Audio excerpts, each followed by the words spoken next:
Welcome to the Sneep It To Me Snodcast, a show about the subjective past, present, and potential future of flesh and blood design. My name is Eric Dauernheim from the YouTube channel Sneep. Today's episode will be about some of the recent changes with the tournament scene. On Red Pitch, we'll examine how road to national events have changed in the last year. On Yellow Pitch, we'll discuss the quality of the deck list that LSS posts to their main website.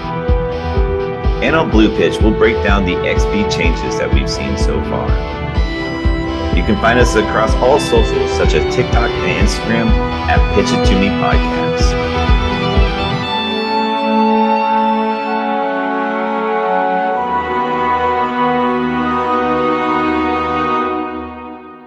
I'm Joel. I'm Clark. I'm Fuzzy. And I'm Eric. Welcome to the Pitch It To Me podcast, or for this episode, the Sneep It To Me Snodcast. We have with us here today Eric from the YouTube channel Sneep. Thank you for joining us. Thanks for having me, guys. It's been a long time coming. I've been listening to you guys for a long time, so I'm excited to be here. Yeah, I remember we were kind of first starting out within our first few episodes. I remember you left a comment where you're like, "Oh, this show's really nice," and it definitely made my day to see someone else kind of recognize the show. Yeah, and I remember Fuzzy telling me about that. I'm like, it's not Sneep, right? Like just like a Sneep fan or something. It can't be the Sneep guy. Yeah. That was right at the start too. Mm-hmm. We definitely felt like we were just getting our legs under us. Yeah. Yeah, I remember that first episode you guys put out, because I think we face each other, Clark, in I want to say Baltimore. I think that may have been Fuzzy. Fuzzy went to Baltimore. I played you at Battle Hard in LA. Yeah, okay, I don't know. Somewhere I got your guys' card. That business card really does wonders. And I checked out the podcast and I was like, no, this is how you do a podcast. This is nice. That's so sweet of you. Can you tell us a little bit about your channel, your co-host, and everything that you do in the fab scene?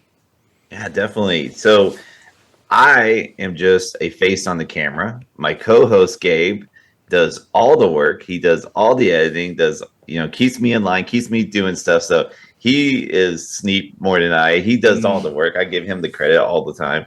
But yeah, we like to make content that we want to see on YouTube. So we try to make it fast and fun and short, and just something that you can just spend 10 minutes on and go about your day, enjoying your day afterwards. So sometimes we talk about limited, sometimes we talk about constructed, sometimes we just mess around and talk about just anything fab, really. So no rhyme or reason to it. Yeah, I know. I really appreciated your heavy hitters primer for the sealed format, I think it was. Yeah. We do that every set. Every set we're going to try to put out some sort of sealed, some pre-release primer, and then the next week we'll have some draft primer. Yeah, because it's always short, and that's really nice, right? When players don't always have the time to listen to those 1 hour, 2 longer deep dives that you typically see online, and it's so nice that there is someone out there making more consumable, little bit smaller in scope, but not necessarily in depth. Right. Just nice, approachable content for those players who can't dedicate hours and hours and hours of their life to fab. Absolutely. Yeah, no, definitely. Yeah, I personally have your complete draft guide on my mind as well for the next few RTNs that are draft. I think there might be 1 or 2 more that I have yet to go to. I'm stoked to hear that, because that's the one. I put work in all of them. I put a ton of work in all of them, but that one we're putting days of research into. So nice. I'm stoked to hear that. Mm-hmm.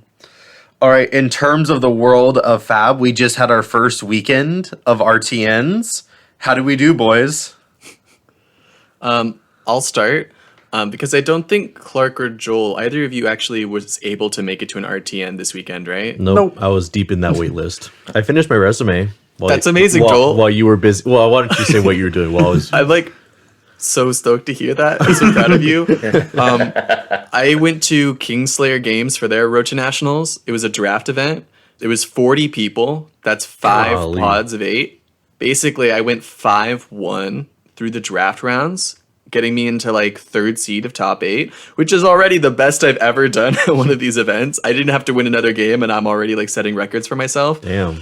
But I was actually able to win the entire event, Let's go! Dude, hell yeah. win my very first gold foil. I sold it immediately, sealed, and I sold it for $600.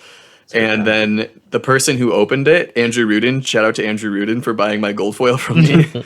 He opened it. It was Galvanic Bender, and he sold it for $600 right after that. So not too bad of a pull, you know. Yeah, that's cool. I also did my RTN, and mine was CC, but I was playing KO, so I was also playing KO all day. Wow. KO gamers. KO gamers out here. A We are fellow the brute one-handed enjoyer. brethren. And yeah, it was a good size one too. I don't remember the count, but there was 6 rounds, and then cut to top 8. Ended up going 5-1 to top 8. Golly. Yeah, I faced a lot of Guardian, but you know what? I was ready for that. My KO build was ready for that. So got to top 8, faced a Bravo, got there, had to face the teammate Peter in the semis, but I was able to beat the Kano that he was running. And that's Peter Budensick. And then faced Alex Vore in the finals and was able to beat his Kano just as well. So wait, you Dang. also got first? I also got first. Fuck Let's yeah, go! Podcast full of winners. At least 2 of them. dude. That's a 50% win rate of RTNs in our podcast so far. Actually, no, 100% because we didn't go. 100%. Yeah, we didn't even go. We haven't even had a try yet. This is currently the most competitive podcast in the Flesh and Blood scene. And if we start a team right now, this is also the most successful. The most winningest, Yeah. yeah. Just 100%. Hell yeah. So Eric, what did you do with your gold foil? Well, I am a filthy casual, and I opened it up immediately. No! Well, wait. We don't know if it was bad yet. Oh, true. What did you True, open? that's true.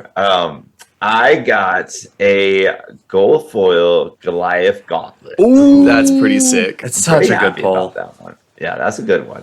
Wasn't a Coda Frost, so we already won. Thank God. Yeah. But I- yeah, no, I'm stoked about this. It's it's using this new Prism deck that's going around. Oh, Dash no. loves to use it, so it's going to have versatility for sure. Super big in Nice. Blitz. You can pretty much throw that in a lot of like aggro Very Blitz big. decks and still get great value from it. That's a good point. Plus 2 points of damage. Yep. So- So I do have a story behind this. Is that the judge next to me? Usually we went to Arizona, and that's where the Vore brothers live. And the Vore brothers are notorious to sell their gold foils sealed, so they never get to open it. So the judge told me, he was next to me, if you win, you open yours, I'll open my judge pack. Ooh. So I opened mine, and we're all happy, we're all ecstatic. He was like, all right, here we go, I'm gonna open mine. And he opened his, and like cue the womp womp sound effect here, because it was a Chains of Imminence. Oh. Yeah. So he was like, damn it, Vore, you cost me $300. All right, so getting first at an RTN, is that like your proudest achievement in Flesh and Blood, or is there something else that you value higher? All right. So I got kind of 2 answers for this. I'm going to make them real quick here. I definitely value any time, and this actually happened to RTN too, so it was like already a great day before even the event started. I value anytime someone comes up to me and says, I watch your content, I'm a Sneeple. I love that. I love hearing I'm a Sneeple. It's a dumb word that we made up, but now we live by it, and I love it. So I'm all about that. I'm happy every time. So I take some pride in that. But early on in the game, and the reason why I'm so invested now is with Tales of Aura Limited, it was a calling in Dallas. I was able to top 8. That was the first calling I went to. I was able to top 8 that one. Stoked. Amazing. Pulled like a gold foil Ramparts of the Ram's Head. Oh Sold it my immediately. God. Sold it me just like you, Fuzzy. And you know what I did with that money? I bought a plane ticket for Cincinnati for the next week to do that one. And I top 8'd that one too. Oh my God. And I got a gold foil, Heart of Ice on that one. Ooh, Pro wow. Flesh and Blood gamer moves. That's insane. And now I'm just trying to get back to that high. Ever since. Back-to-back top 8 callings. All right, before we get into the episode, we definitely want to give everyone the chance to catch your content and catch up on you. Do you have any plugs for any of your social medias, your YouTube channels, anywhere where our viewers can find you? Yeah, so we are Sneep. If you just look for like a little like I don't even know how the pink, orange. I don't know. It's not the Fortnite gamer on YouTube. We're not that guy. We're the flesh and blood people. I think he still has more subs than us, but that's because it's Fortnite. We'll get there. We'll beat him. But if you type up Sneep on YouTube, you'll find us for sure. If you like, just look at Flesh and Blood on YouTube. Hopefully, you'll find us eventually, naturally. And then on Twitter, we are at Sneep Media. So that's where you can find us there. Mm-hmm. And we'll have links to all your major social media, your YouTube channel, down in the doobly-doo of our YouTube episode and in the description for the podcast episode. It kind of looks like sherbet ice cream, your logo. That's a good way to put it. That is much better words than I use. I like that. And it's got like a 70s vibe to it too, right? Like that 70s show logo. Yep. We have a jersey, which I call the 80s Miami, from how it looks. It's kind of in that same vibe. It's great. You'll see us. You'll see us in out of like 400 people. You'll know where we are. That's kind of cool. I think I've seen it, yeah. Yeah. I'll be sure. Actually, I'm on a new team, so I guess I won't be wearing it for Pro Tour, but no, I might bring it out for maybe the last day or something. Well, thanks again for being on our podcast today. I think the first thing we wanted to talk about with Red Pitch was we want to talk about how Road to Nationals have changed over the years, and especially how it's turned into more local events rather than national events. So, Eric, I think you might have been playing the longest out of all of us, because I know Clark and I started around Uprising a little bit later. Joel, I think, started around Tales of Aria? Monarch? Oh, okay. Joel's been playing for a long time. Well, because Leviah Bolton.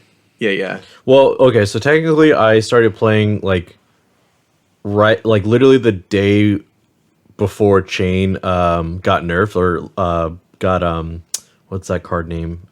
Seeds of Agony banned. Like literally the day before. I guess the reason I'm asking is because I personally don't have a lot of context for Road to Nationals events before like 2023. I see. Yeah, and I'm even less so. Like, this is my first year where I'm even, like, dipping my toe into competitive events with, like, going to the AGE or, like, doing a calling or battle hardened. So I'm hoping you two can tell us all about it. Yeah, I remember quite a bit, like, different stories on it, especially on the first ones, because, like, you'll have, like, locals that... like they're good, but like, you know, like maybe like they're not like your Michael Hamiltons or your Brody Spurlocks or anything like that. And then they just have this full art tunic and you're like, how'd you get that? And it's because that was it back in the day. That's such a chase prize. Dude, like that's a prize worth going to, right? Like you go to that event for sure. And so this was a RTN prizing, was the full art tunic? I don't even know if it was RTN back then, like technically, you know how like they changed name, how like Battle Hardens now or ProQuest back then. I think it kind of fell under a different name. But it was essentially something like that. Like it wasn't a skirmish, but it was something on a higher level, but in that same regard where you would have certain like cities be hosting this one thing. And because Flesh and Blood was pretty new at this point, I want to say this was probably maybe at the Monarch scene or a little bit before the Monarch scene that this was happening. Yeah, I think my first RTN experience was probably like the Dynasty era. 22? Huh? 22? Is that 22? I feel like like December 2022, like I think that's right. quarter. Yeah, that's I have no concept of time, honestly. After COVID, neither do I, buddy. Yeah. Like, Yeah, because I definitely didn't do anything like while Tales was coming out. Like I remember going to like skirmishes because Flesh and Blood in the Long Beach scene was pretty weak. Like we only played like Blitz Armories for a long time, so there was no exposure to me whatsoever for what an RTN was supposed to look like. I don't even remember. So I remember the first Nationals was in Orlando. and that was like fresh off Tales of Aria. Mm-hmm. So I want to say the RTN was probably the first like actual like RTN was in Monarch, and that's where you would get those heroes where you can get a cold foil Prism, and you'd get a cold foil Bolton, a cold foil Chain, and a cold foil Leviathan. Oh, gotcha.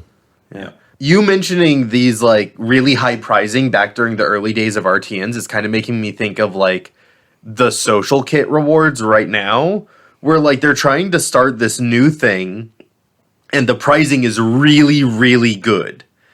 But then over the years, the moment that people have like locked into that play and they care about those events, they might want to bring the pricing down. So like we've noticed RTN prices are going down, and I feel like the same thing might be happening with these like social kits. That's interesting. I like that point. I didn't even think about that. I mean, definitely, like that's the only way you're gonna get the max rarity of the Civic Footsteps, and then the playmats. You know, if you want to, like the last one was Melody, and now they have Brabant for this one, and if you just connect to that hero, that's really the only way you're gonna get that playmat. So that's interesting to say. That there is some comparisons there, I think. Yeah, we think about the recent RTN pricings. This season, there was a gold foil for top prize, but that's kind of... There was also the rainbow foil heroes. This set was a little bit weird, though, because if you open enough product, you can get Marvel versions of these heroes already. Like, from the get-go, why would you want anything less than a full art, like, gold foil of your hero? Like, the rainbow foils are a little bit worse than that. Yeah. So. Especially if you think of the players who will be top 8ing at these Road to Nationals, they are very enfranchised players who probably want a playset of all of the card from the new set. So they'll open 1 or 2 cases, and with the rate of Marvels being 1.5, that's about the rate that they can expect to get a Marvel from them collecting all the cards in the set. Even just talking about the reward, though, like, I got a Victor Goldmane full art, not full art, but like a rainbow foil hero, and who would want to buy that off of me when they could spend an extra $100 and buy like a Victor Marvel?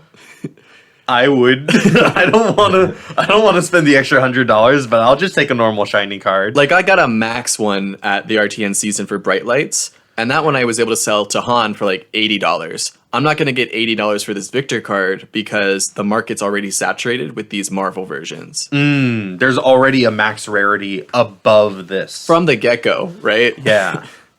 I'm not saying this is a bad thing necessarily, just because I think the Marvel versions of these heroes were so sexy, and the fact that you can pull these Marvel heroes out of the box is really cool. And I really Got a lot like of people opening product. Yeah. But like for the RTNs, when we're talking about what pricing you get out of there, I think the gold foil and the Nats invite is the only thing that's really interesting. I'm gonna throw a jab here, just a little jab at LSS here.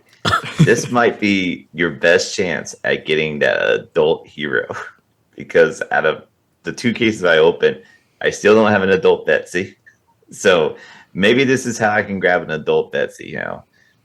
Yeah, that's true. Although I heard that the Marvels are like 1 per 2 cases, so they are pretty rare. Like so with maybe. Bright Lights Marvels, the fancy Evos, those were kind of like maybe 1 per box, 1 per case. But Eric is also just saying like the Majestic Hero cards that like show up in the expansion slot. Oh yeah. That's oh, is that what you're talking about? I've that was my little jab at LSS. That was it. Just a little love tap, you know. I just have 3 Reinars, 3 Olympias, and 1 Betsy. So you can have that 1 Betsy. Oh, let's go. Yeah. That is kind of true though. If they're gonna short print all of the adult heroes, period, like. Might as well buy a rainbow foil instead of the no foil. Wait, yeah, can you not get... I think this might be the first rainbow foil hero we can get, right? Because you can't get a foil Majestic hero out of the expansion slot? Yeah, you normally can't get like foil heroes out of the boosters so anyway. Yeah. That's actually... I didn't even think about that. That's a really good point. It's always like, even when you have those Blitz decks, it's always young heroes. Yeah. Interesting. And the Blitz decks, I think they've stopped doing the rainbow foil art on them for the heroes. That seemed okay. It is a little lame, I think. Refocusing around RTNs, this like downshift in product, while it sounds like they're still trying to like keep some value in it, we're talking about how important it is that like the rainbow foils still have some value on the adult heroes. but it's definitely not an extended art tunic. And it's definitely not a cold foil version of these heroes, like max rarity. So then, why are they reducing the pricing? Is this just what I sort of proposed earlier, where at the beginning they're going to have really, really top pricing and then bring it down as the player base buys in? Or is there something else to it? I have a theory on this that I think they are still experimenting. I think that's probably the safest thing to say right now. Yeah. But, I think I've also heard people say, kind of going to your point, Clark, is that this is, where they're eventually going to be settling at. But my theory is that we saw the extended art tunic, right? And that's not going to happen again. And I think everyone accepted that. It's like, yeah, that's probably never going to happen again. Cold full of heroes, still cool, still pay for it, like for the travel to go out there and play this event. We saw with Uprising that they had it a little bit different. They still offer cold foil heroes, but the only way you're going to get the Icelander one is if you got first place. And so they have been changing things around, like just small things here and there. And now, with Bright Lights, they didn't even have Tech Lavasan. Now that's just a Judge Pack one. But now they're taking it out, as we saw, just doing the Rainbow foils. You get a gold foil, which, they're happy about that. But it feels like maybe they're not settled yet. Maybe they're still like trying to figure out exactly what's the best place to be. I think it is nice to start localizing these RTNs, and I wonder if the pricing is intentionally trying to do that. And it totally may not be. It totally might just be LSS throwing things at the wall, seeing what sticks. But if this ends up localizing RTNs, I like that. Because if you think about a country like America, America's pretty big. Do we want our nationals to just be like 20, or I don't know, how many people can end up going to nationals? 500 for How many US events Nats? we have? Yeah. Well, let's say there's like 300 just all coming from the Northeast. Because there's really good players in the Northeast, and they like won their RTN, and then they just started going to a bunch of other RTNs to like get these cold foils, to get these gold foils, these top prizes. And then that's like locking everyone else out. Yeah, it's kind of supposed to be the best from each area. I think that's pretty fair. I mean, like it just reminds me of like just like these sports and Olympics. Like you really do want, like when you're competing to get to the Olympics, to represent your country at the Olympics, it is from all these different divisions, right, across and so in that way it makes total sense. And I think that'll work best to keep it localized, so you are getting everyone a fighting shot. However, I'll also say this game is hard. This game is not easy. Yep. And if you like, here in Vegas, we have one RTN, and Wow. there's good people in Vegas. And I think to say that there's only 4 good people in Vegas would be wrong. And so the odd man out might be the odd man out permanently, unless that person can find another RTN to go to, which sometimes is across state lines. Yeah. And so I do think that there is some like I don't know. I think keeping it localized is very good, because I think one thing that hadn't been talked about yet is that it doesn't feel great. And I'm kind of being a hypocrite here because I've done it. Like I just came from Arizona, but it doesn't feel great when like an out of towner comes and takes a spot, and it's like, we're supposed to defend the home turf, and it's supposed to be us. Yeah. So there's that too. So I really get it, but at the same time, this game is just hard. And so having as many opportunities as possible is really, kind of what you need sometimes. And then in order to make those opportunities worthwhile, the pricing helps, right? Yeah. Like I've gone to Reno before, and I love Reno. The local scene there is awesome. But that's a 6-hour drive for me. And Damn. It worked because I was able to get my invites where I missed it in Vegas. And that worked out. That worked also because I was able to get a gold foil over there. And I felt total validification for it. And I was like, all right, it like reboosted my confidence. It worked for me. So I see where like having better pricing helps, but I also see where having localized like pricing also does good. Eric, I'm gonna put you on the spot here because I'm kind of like you mentioning how Vegas has one RTN, so you're like forced to travel elsewhere, and being like basically trounced by out of towners can be really frustrating when you're just like trying to break into the scene. So if you were like part of LSS's like organized play team, would you do something, or what would you do to sort of help these players that are in places with like one RTN? Like, would you, like, some things I'm thinking of is like maybe letting stores host multiple RTNs throughout the season, or restrict people who have already gotten their invite from entering other RTNs. Like, other than those two, like, did you have any other thoughts about how LSS could tackle this issue? I like the restriction. I think that's good. I think you get your invite, you should be good. So I like that. I like that. Like, don't go and snipe it from other people. Yeah. Another thing I think would help, and this kind of goes along with hosting multiple RTNs, is having, and they're doing that now. But if you're from an area that only has one, you don't have this option. But having different formats, so having a limited, people don't typically travel for limited because, like, that's just not. More people are interested in constructed through Blitz or CC, and people feel less confidence with limited. So limited could be a great way to localize it, and we see that. But yeah, if there's just one in an area, then having it. It is limited in Vegas, so it probably is just going to be just us. Yeah. But but if it was CC, it's like, we were probably going to get some people from Arizona, probably maybe a few from California. For sure. Oh, wow. I like that. Especially because there's a lot more variance in limited, right? What people open in their packs, right? Someone could pick one, open up a Golden Sun, and then like get some test pass to them, and all of a sudden they have the strongest victor list that's ever been seen, and they grab first in the top 8 pod, right? It's also just like a more level playing field as compared to, like, if Vegas, for instance, doesn't have as big of a population as California with like really good players. No offense to Vegas, of course.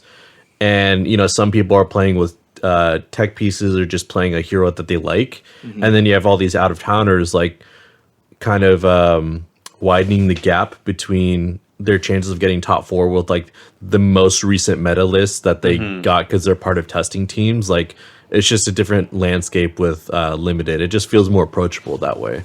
Definitely. That's why I like it. I love it for that. Yeah, I want to just bring up one last thing while we still have some time here in Red Pitch, which is the global community. So far, we've been talking about RTNs very much from our experience as like enfranchised players in the American Southwest. When we need to remember that the RTN is a system that applies to global LSS competitive play. And so they need to be thinking about, Japan, who are just getting their very first printings of cards ever. They need to be thinking about Europe. They need to be thinking about Southeast Asia. They need to be thinking about Brazil. There's lots of countries with a lot of fab players, and these systems need to work across all of these places. That's a very, very good point. Yeah, and that's got to be a hard one to tackle too, because it's just almost like apples and oranges, and probably how the system is set up. I mean, America itself probably has just as much as Europe, but we're one country, and so it's like it's got to be. And it's like we're talking about crossing state lines, and you could be talking about crossing borders. Yeah. I don't think we have a whole lot of know-how or have heard a lot of experience from people in other countries. If you're not from America and you're listening to this podcast, I think we'd love to hear your experiences. Go ahead, write us in the comments. We'd love to know what's it like playing at RTNs, Road to Nationals in other countries. Do you have RTNs? Because I think some smaller countries with smaller scenes actually have open invite nationals with a player cap. At least that's what they've seen on the main website. I'd love to hear about other experiences from other countries. Yeah. How does competitive play look like in your country? Yeah. All right. With all that being said, let's go ahead and move on to our yellow pitch. So Eric, when we first approached you about doing an episode with us and we asked, what would you like to talk about on the podcast? You mentioned this topic. So I really want to just give you the floor, buddy. Go for it. Talk yo shit. Okay. Yeah. So every season of Fab, I put on this sheets documents. I'm like looking at every top 8 deck list. And I'm going to go ahead and type up all of the cards. I'm going to type up, the person, the event, and I put all that data down. And so I love seeing top 8 deck lists for this, because then that helps me compare and see trends, right? It's like, oh, the Oldham decks are now going more like aggressive or this and that. You see stuff when you like have it all in front of you. So I heavily look at the deck list page on the LSS website, the Fab TCG website. It is not always there in so many ways. So it used to be they were doing a pretty good job. I would see like if an event happened, maybe even as soon as Tuesday, as late as Thursday, I'd get the deck list. Maybe there's like a card that was off. No biggie. I get it. No problem. But now we're starting to see whole events just disappear. The most recent event that you can see this as of recording is the Battle Hardened in Hartford. They only have first place, which is Yuki Liebender, and they actually have it under calling, which isn't right. But anyways, they have Yuki KO deck list who got first, but none of the other top 8s. And you can go back, you can watch the film, and you can like try to like figure out the list, but that's a lot of work. Mm-hmm. And maybe that's just not what that's not what I'm about. I'm not taking time. But like Kano was second place, and if you're a Kano main, God bless you, because half the Fab community hates you. But if you are, that would be, you'd want to see that list. You'd want to see what Majin Bay was putting up and like what he brought to this new meta. Right, and right. I think it's a very important thing that LSS, and this isn't the first time, this has happened with, in previous seasons as well, that LSS isn't either on top of or purposely not putting in. Is there somewhere you're landing on more? Like, do you think it's more one issue or the other, or? Oh man, it's an eternal debate. I go back and forth. Mm-hmm. I've been in situations when I top 8'd a Battle Hardened in Dallas it was like during the Bright Light season. I overheard judges saying that it was extremely important that they get these deck lists out, and that was like a limited event. So I was like, oh, that's really interesting, because for me, I thought it wasn't that important to them, because I was seeing, I don't want to say slacking, but it kind of felt something was missing. It felt like maybe this was lower on the priority list. Maybe LSS just didn't have the manpower. I don't know. But when I heard that, I heard judges like saying how important this is. It made me think, oh, they do take this very, very seriously. Mm-hmm. So maybe it's not so much that they're just, have this low on priority list, don't have manpower. Maybe it's purposeful. But then it kind of gets conspiracy ranges there too. So I don't know. Yeah. I kind of check myself a few times as well. Yeah, we can't say exactly what's going on in like the LSS back rooms, right? Mm-hmm. But I think we can sort of make a comment on how small companies don't have the talent pool or really the money to run like the full infrastructure for everything. And so I follow a couple small companies and things that they do, and they oftentimes contract out that kind of work, or they just leave it entirely to the fan communities, right? I know that I follow a really small indie tabletop role-playing game company. They didn't set up a virtual tabletop system. They didn't like prepare something to put on like Roll20 or Foundry. Instead, they're like, look, we don't have the time or the manpower. We can't pay someone to do that. So we're just going to let our fans do it, even though that like really hurt their business because it stops a lot of people from being able to play their game. This could kind of be a similar situation where LSS just goes, it's not really worth the costs of labor to have someone put all this in. It's so interesting that you bring that up. I feel like Legend Story Studios has definitely benefited from the passion and focus and energy and time that the player base seems to have, you know? Like if you think of like Talishar takes so much effort to put and maintain, not just to create the first time, but to maintain every set. They're constantly working on it. And it's really just a passion project. Like Nate, who made it, just wanted a way to play with his friends online. So he made Talishar, right?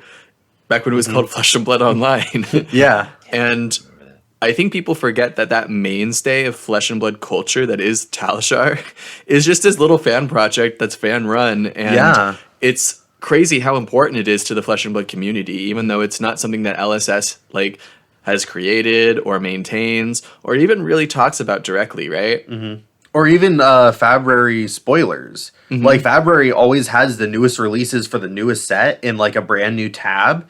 And that's typically how I keep up with what was revealed for the day. Like if I'm really busy and I don't have time to like check the notifications and check the videos as they happen, I'm typically going to Fabrary at the end of the day and looking what new cards are there. Rather than going to the LSS website where then there's like 8 different links that I need to click on and open. And I want to support those creators, but like that's not a very comfortable way of keeping up with this thing that everyone has their eyes on. Yeah. Yeah, definitely. I mean, there is that website for these deck lists, particularly when we were talking about Road to National seasons, ProQuest seasons, and National itself seasons. There is a website. I mean, Fab Dojo. You can go even right now. You can go and see, and it's not even like Battle Harns or just Battle Harns or just calling. This is like Road to National stuff that isn't streamed, stuff that isn't put on like a wide scale. This is just localized stuff that gets inputted into this website, or somehow this website gets a hold of that information and is able to put that out to the world. So I can, as a Max player, which I'm not, but if I was, I can see, oh, a Max got top 8. This is great. I can look at that deck list. Yeah, yeah. Amazing community resources. So what do you think this lack of deck lists is like? How do you notice that changing anything in the community when that started happening? LSS is kind of notorious for either shifting things up right before a big tournament. It's like if we look at Pro Tour 1, there was a lot of bannings like a month before. They've done that with like Worlds as well. So this might be something, Heavy Hitters just came out. That's already a pretty big shift, but maybe they don't need a banning thing because everything's just so new and there's no reason to. Everything's pretty good spot, I'd say. So the way to keep things fresh by the time that Pro Tour happens is to reduce the information that you can access. Ooh, that's an interesting thought. Yeah. Wow. So that way people aren't abusing the same cards over an entire... That's insane, actually. I didn't even think about that. And like that is an intentional choice that LSS is doing, right? Not even like that's like a byproduct, but like we're not going to ban anything. And we think what we released is very balanced. So to prevent these competitive seasons from feeling super stale, we're just not going to let anybody or like do what we can to prevent that information sharing. Wow. That's great. So originally I was going to surprise you with another question, Eric, like a good interviewer I am.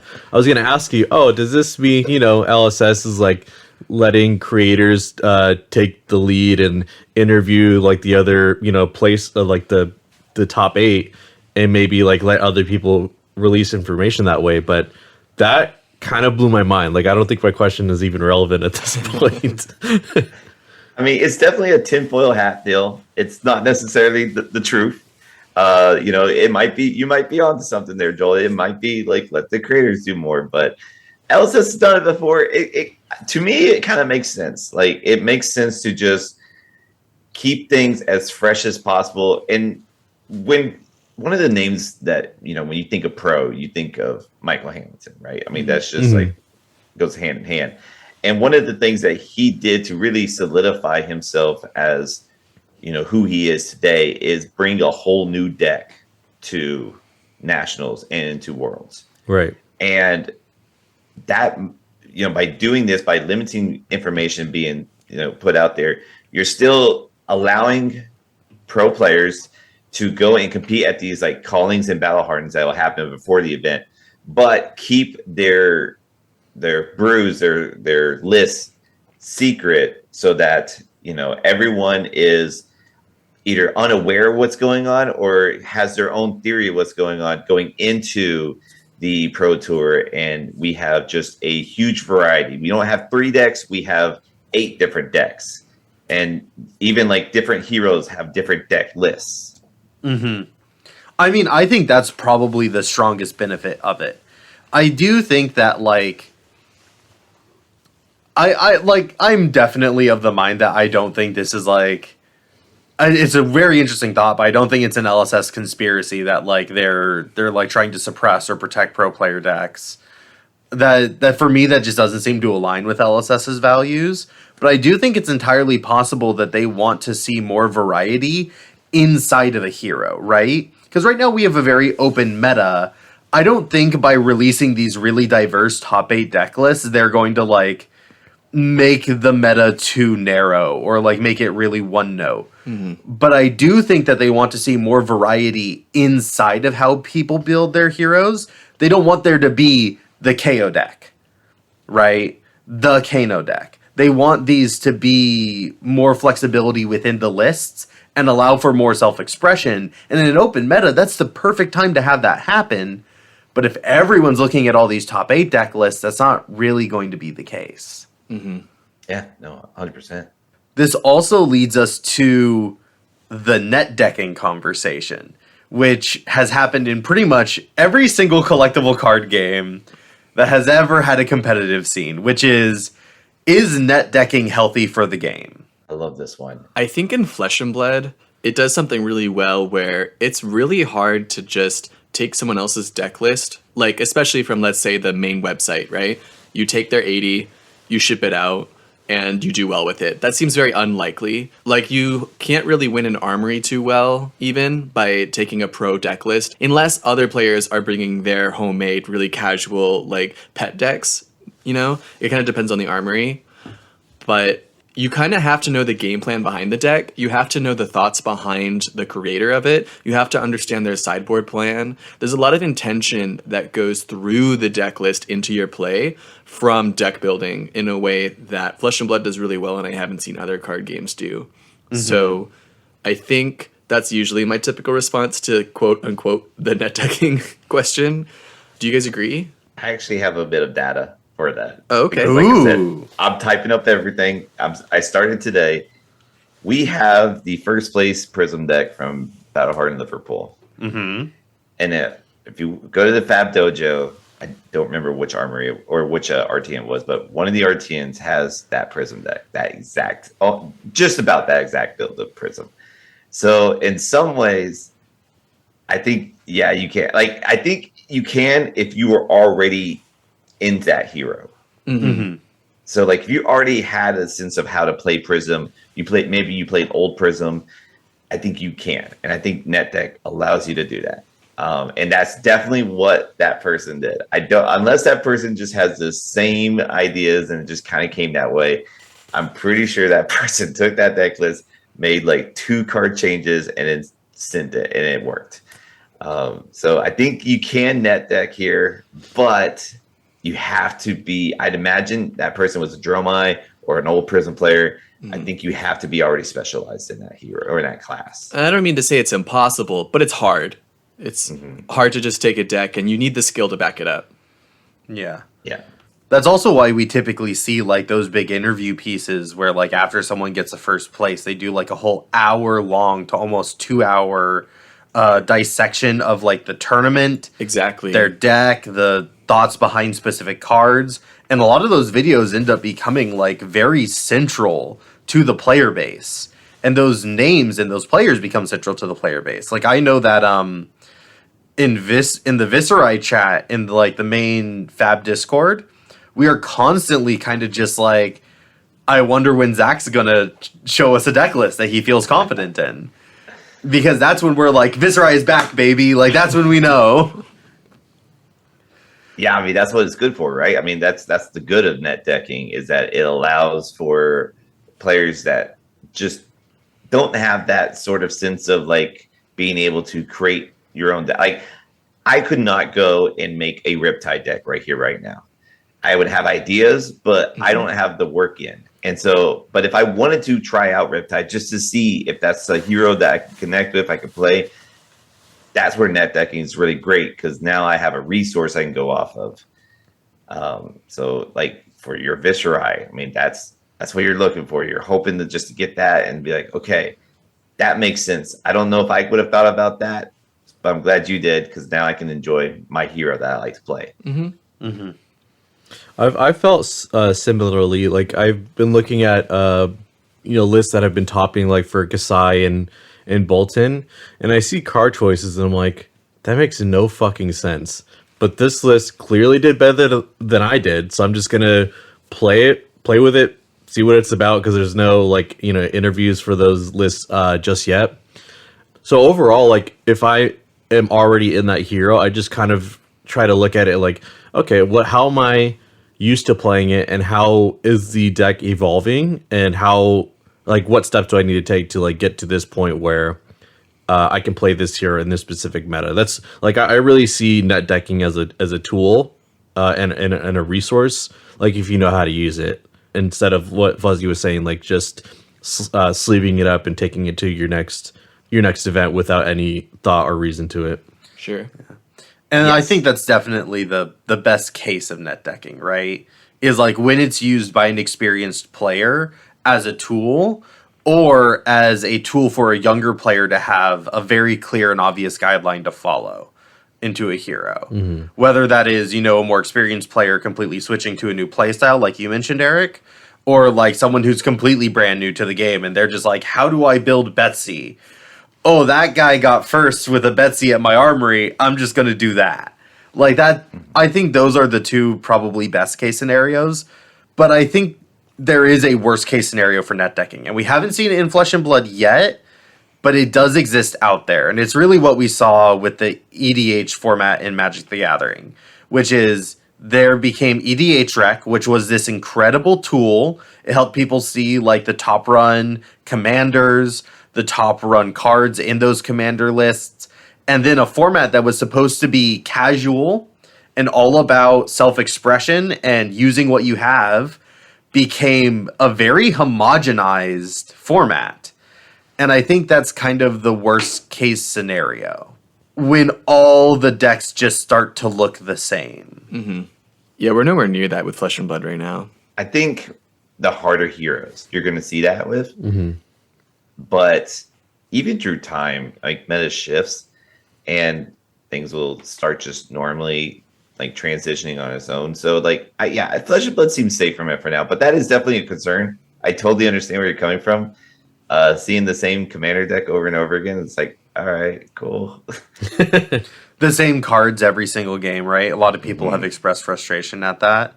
I also think with LSS making these shifts to like the armory system or like encouraging more casual play, more UPF and stuff like that, I think that also helps against it because I love Arachne.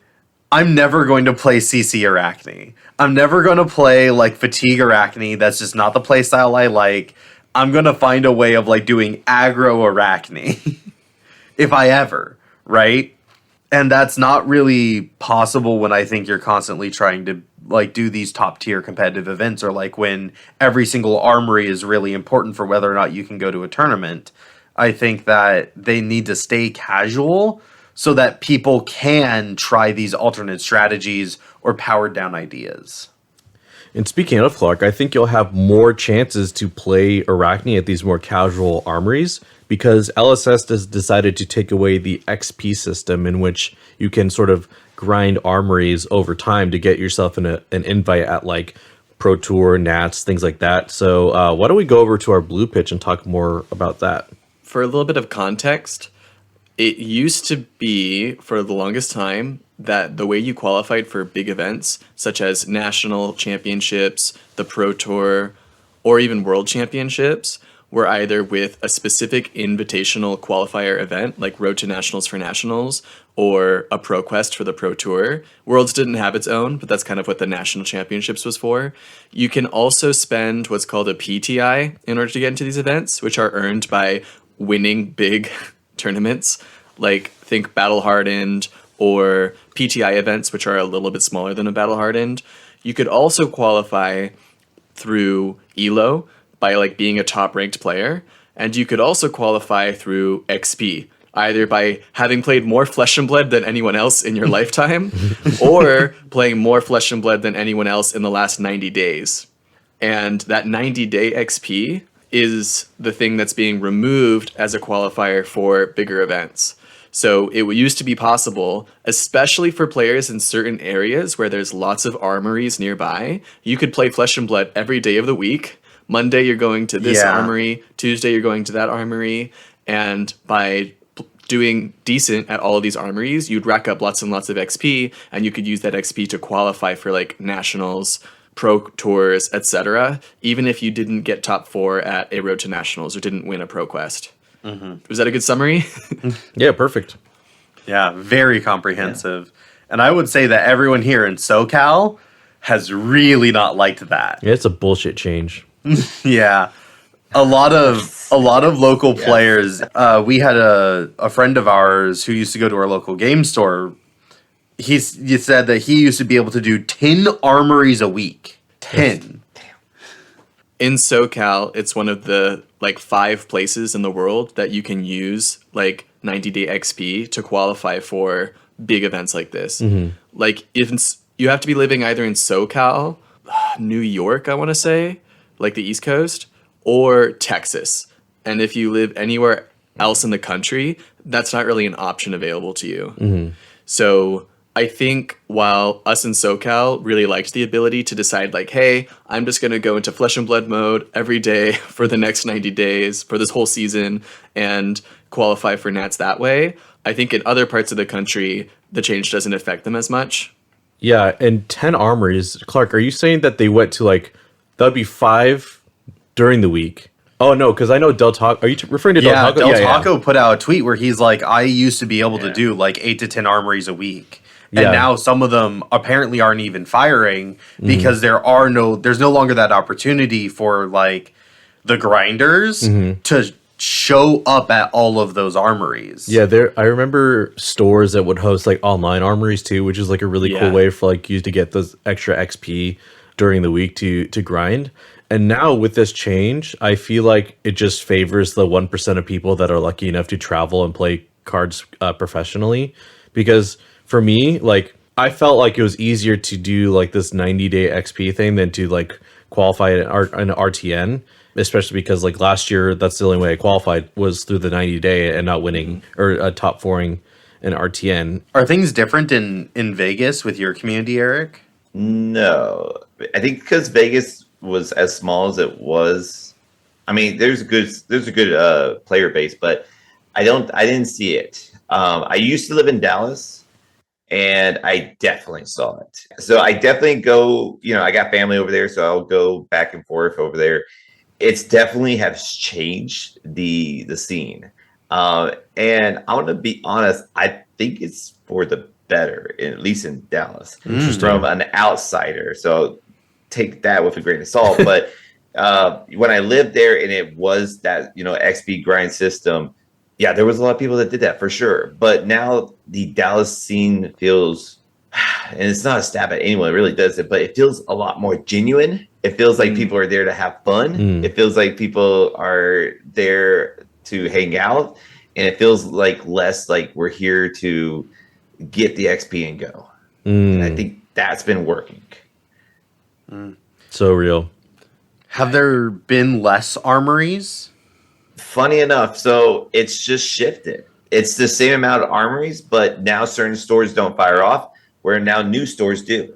Oh, interesting. Yeah, and the community is the same way. You don't have so many grinders, but you just shifted in player base. So it's like there's still a lot of players out there. You just don't see a lot of the old faces anymore, and you got a lot of new faces. So it's like you're just kind of replacing one with the other, and I guess it kind of just determines which one you like better at a certain point.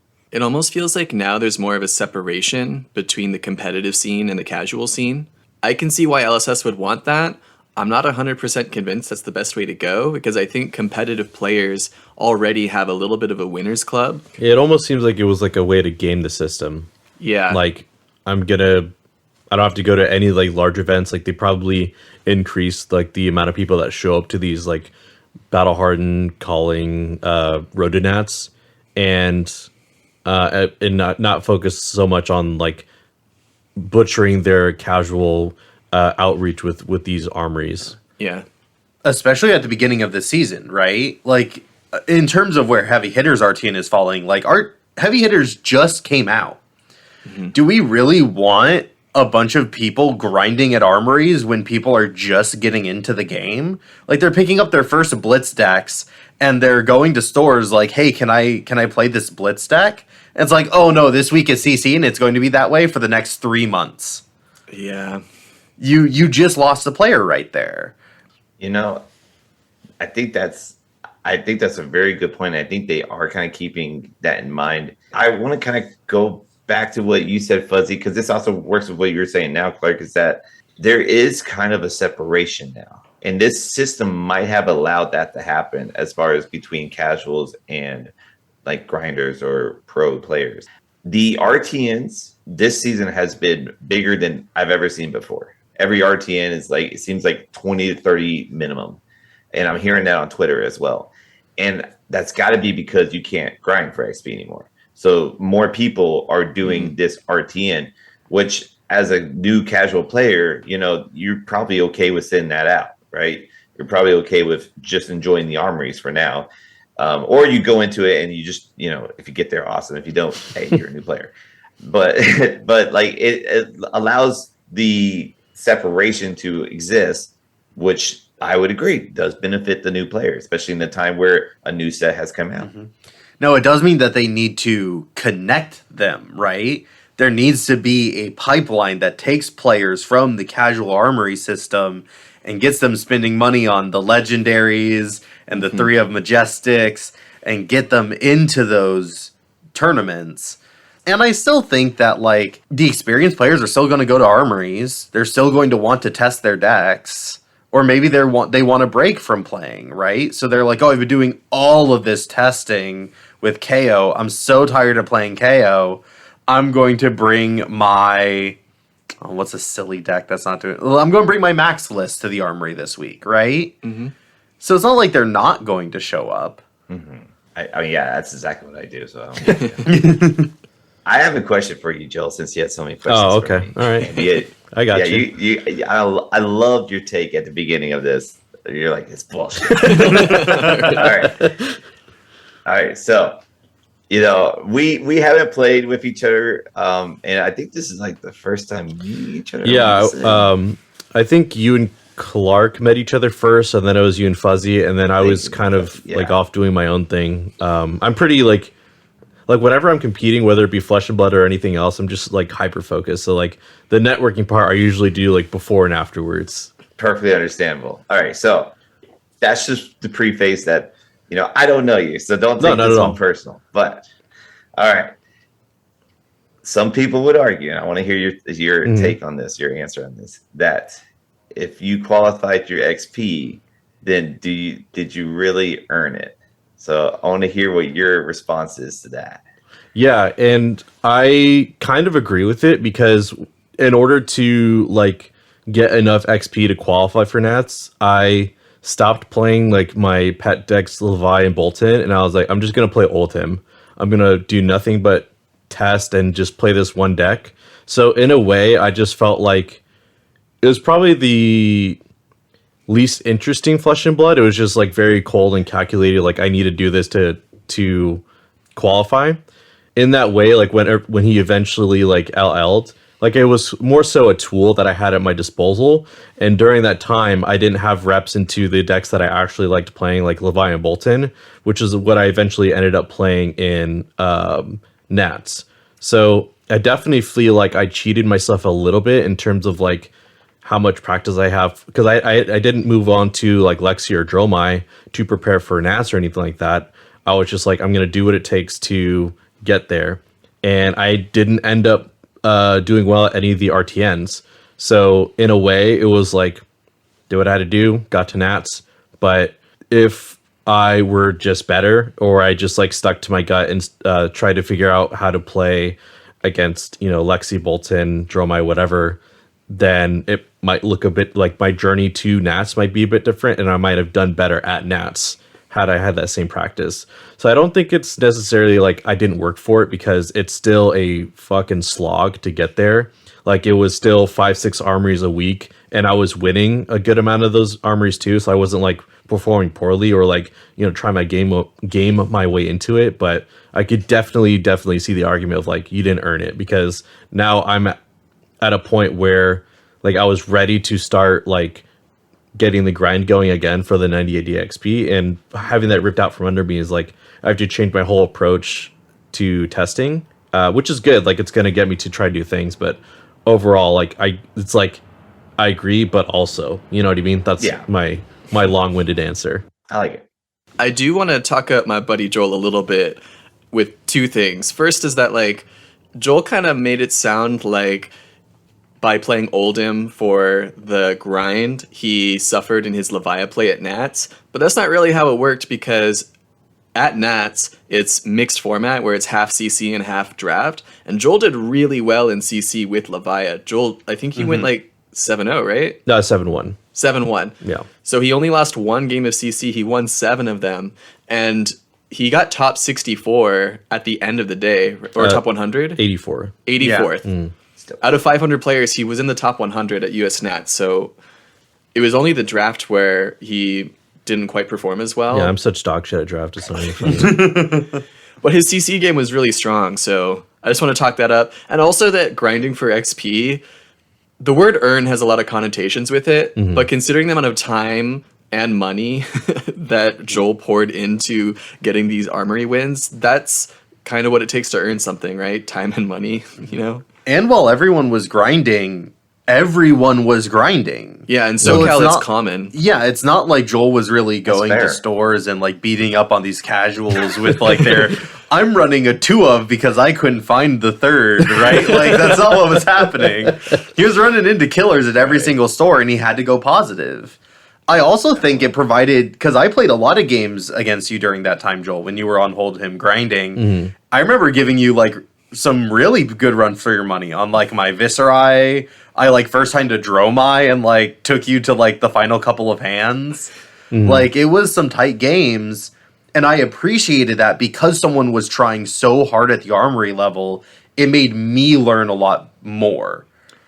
Yeah, it definitely set a good tone for testing going into what would be national season.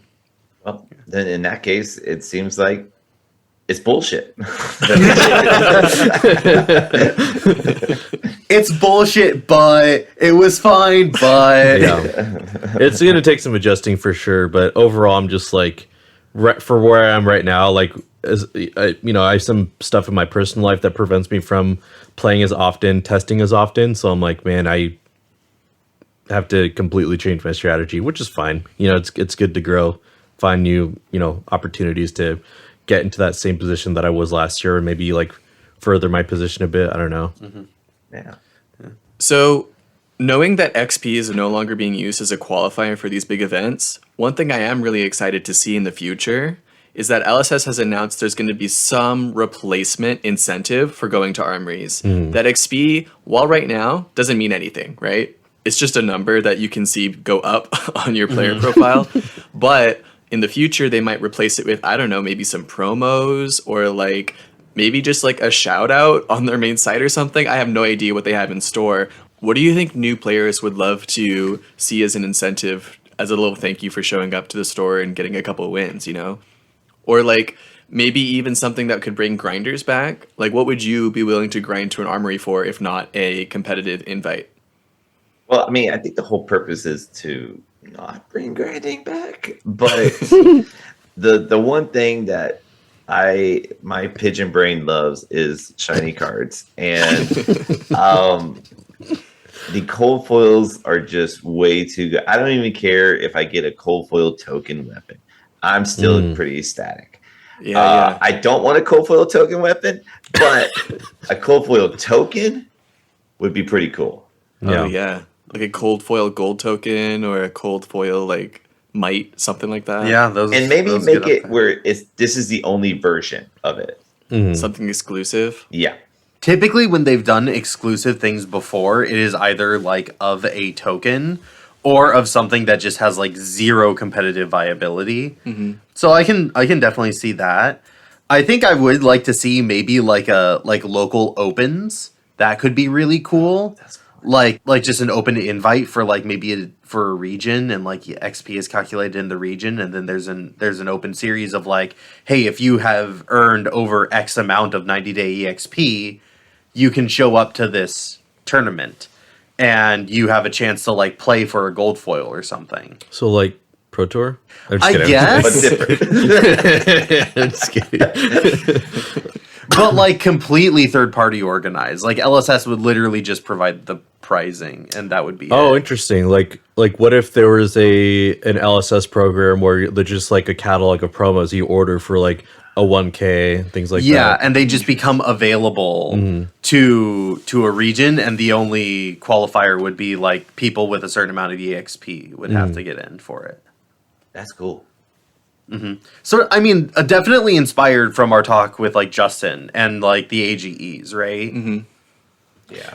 I think what would be cool is if there was like a community like poll about like what should be the next reprint, and then if you get a certain amount of XP in a 90-day window, you get that reprint. Joel, you just want free CNC. What the amount of people that bitch and moan about CNCs being too expensive, I'm like, just reprint it already. I don't care at this point. I just want people to stop using that excuse to get serious about the game, you know? Maybe how like much XP you have will give you like that much more votes. Oh, That would be so interesting. Or like the Team Covenant promos. Like I have yet to get a single one, but like they had like In the Swing, which was really cool. They have like the Boneyard Marauder that I never had a chance to get. So like if they like re-rolled some of those out for like a new like Armory promo for something, I don't know. I think that'd be pretty cool. What about you, Fuzzy?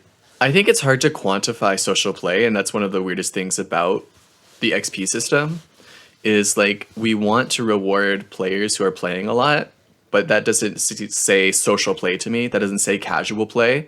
So it's hard to use XP as a reward for casual play, because usually the higher XP you have, the less casual you are. There's an inverse relationship there, you know? So I'm just excited to see what LSS comes up with. Maybe it will be whatever reward they come up with is like going to be given out to like players who go to like the skirmishes and the armories, etc. Yeah, maybe. I think some fancy promos would be cool. I'm on board with cold foil tokens. Yeah, I do really love cold foils.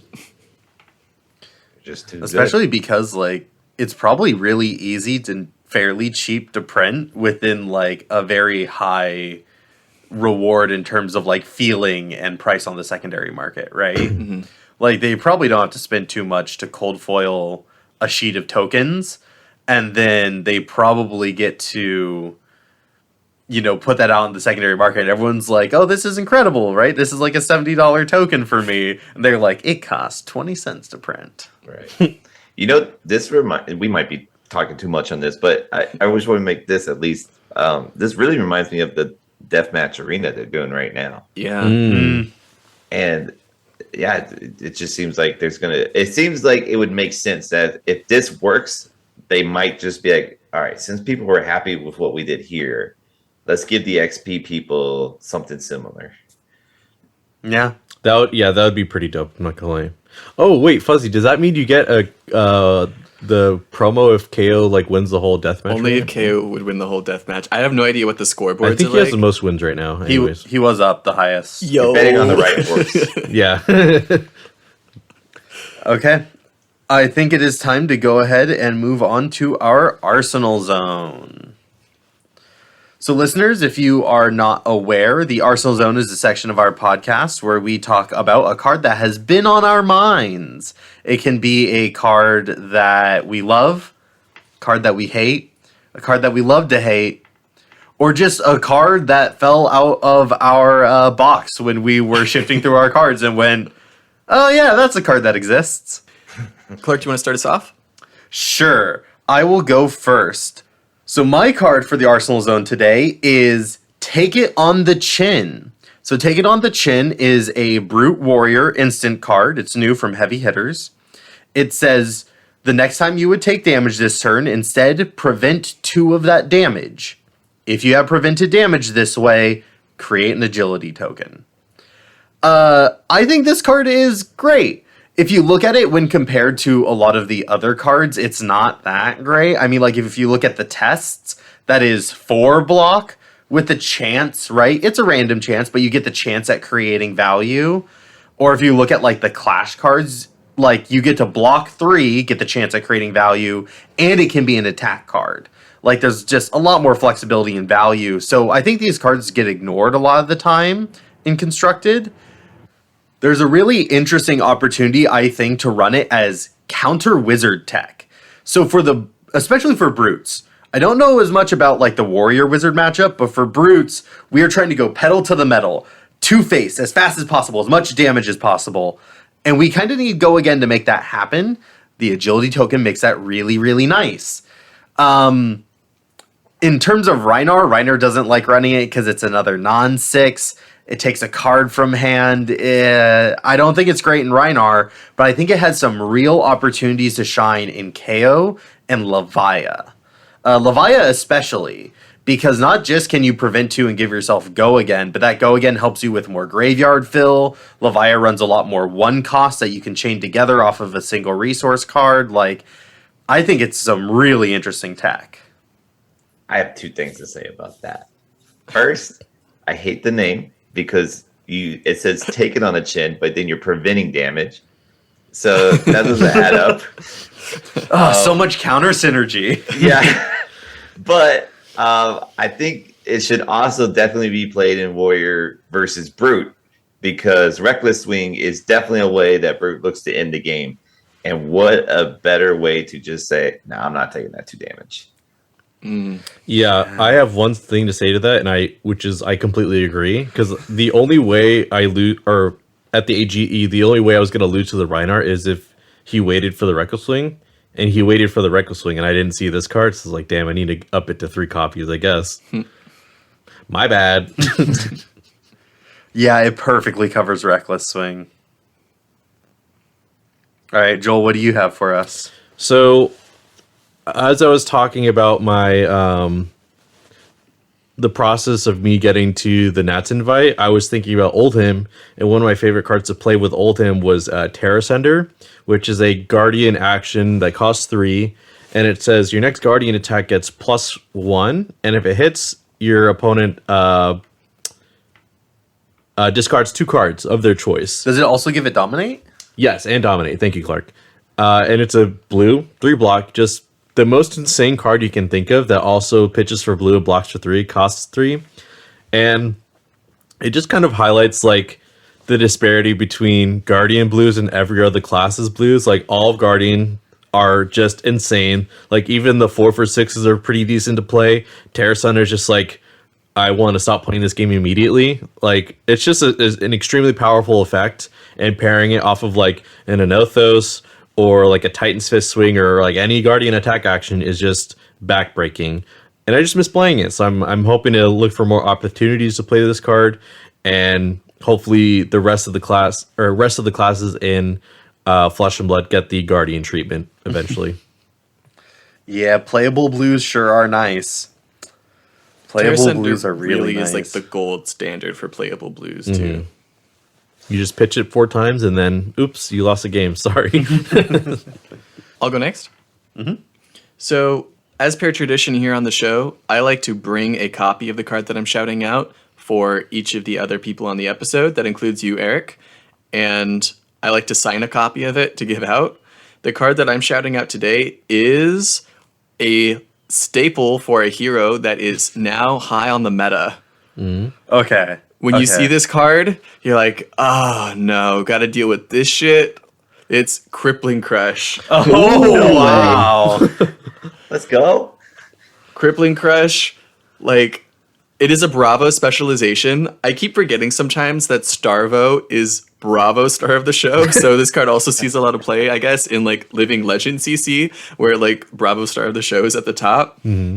But it is a 7-cost Guardian attack that swings for 11. And if it can nail at least 4 damage on you, you have to discard 2 cards at random.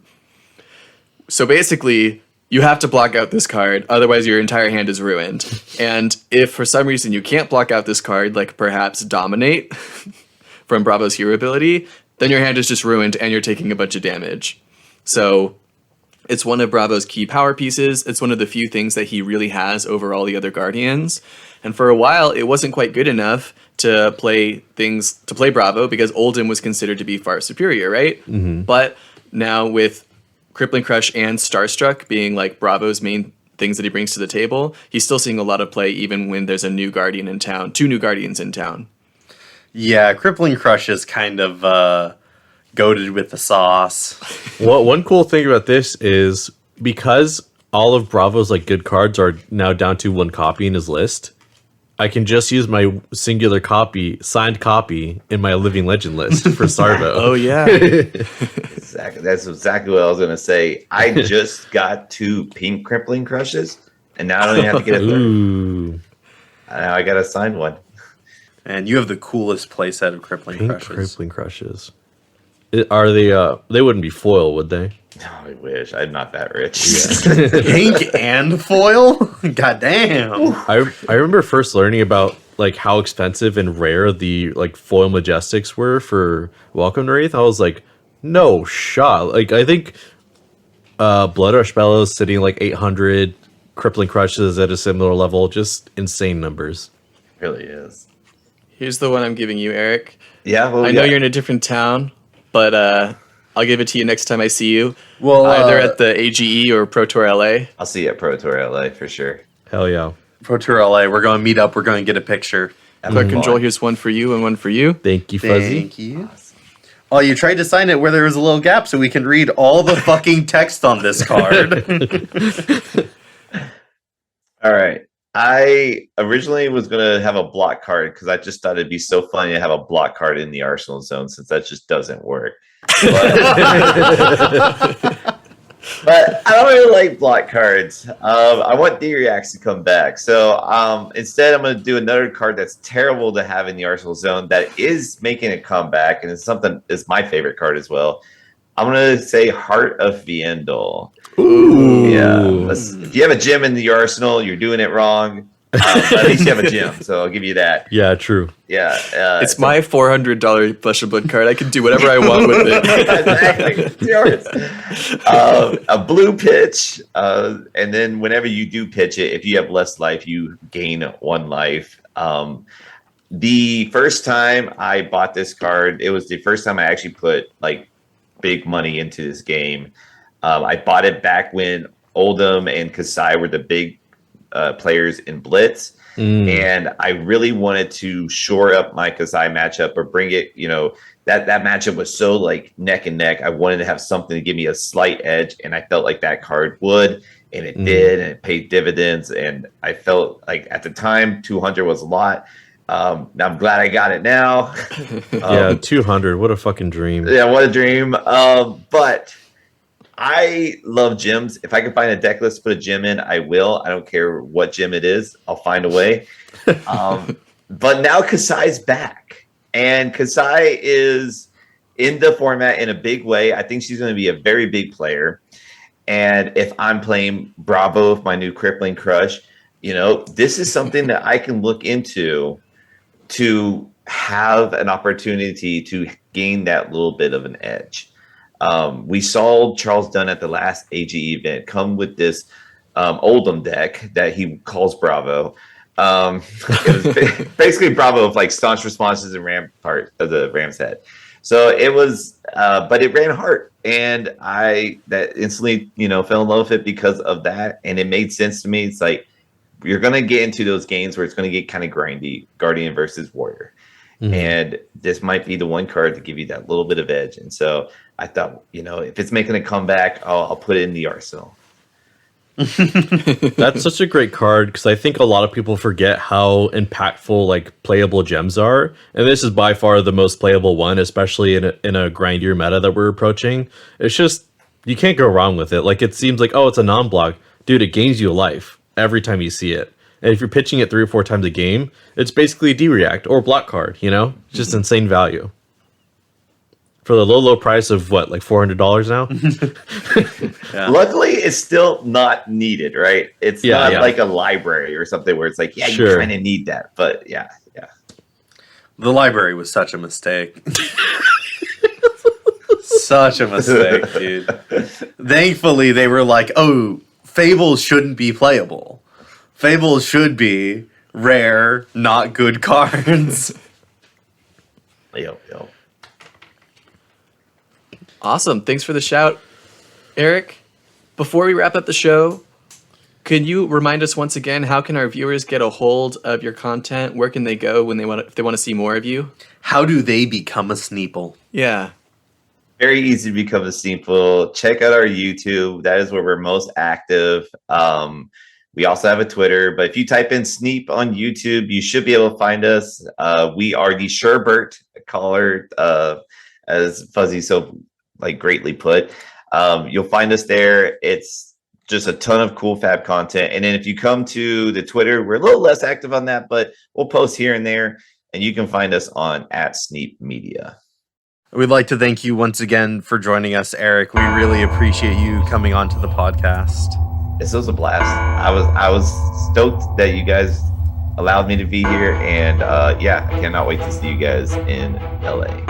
All right. With all that being said, thank you all for listening to the podcast. So long. Bye-bye. Bye. Pitch It To Me podcast is hosted by Fuzzy Delp, Clark Moore, and Joel Recinos. Executive producer, Talon Stradley. Music by Dillon Hulse. Logo by Han V. Sound mixing, Christopher Moore. And last but not least, you. Thank you for listening. Please give us a follow on your favorite social media platform @Pitch It To Me podcast.